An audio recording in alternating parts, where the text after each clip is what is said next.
पूरा झक्कास। हाँ हाँ ठीक सुनले, ये भेज लोडेड सैंडविचटा भाई मार्केट रे पूरा एक नंबर।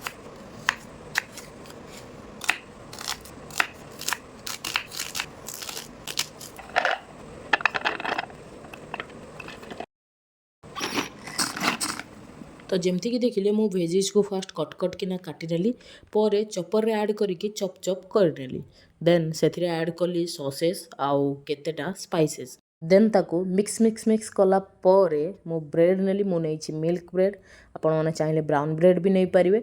तो तापर से मिक्सचर टाको स्प्रेड करनेली ब्रेड उपरे स्प्रेड करि सारला परे गोटे उपरे गोटे ब्रेड आउ थरे देदेली। तापर कौन भाई बटर पकेइकी ताकू एपट सेपट करिकी सेकी नेली भल भाव जमती गोल्डन ब्राउन कलर आसीबा जाए। देन कौन गोल्डन ब्राउन कलर हैला परे तो ताकू प्लेटिंग करनबा आउ प्लेट रे रखीकी भाई एंजॉय करिया गरम गरम भेज लोडेड सैंडविच। आउ एई रेसिपीटा इंस्पायर्ड बाय विवेक भाई, बट एथिरे मु किछि मॉडिफाई करिछि किंतु टेस्ट पूरा लाजवाब। जदि आपण मानक पाखरे ग्रिलर अछि देन आपण ग्रिल कले आहुरी भल कथा, अदरवाइज मो भली तावा फ्राई भी करि परिबे।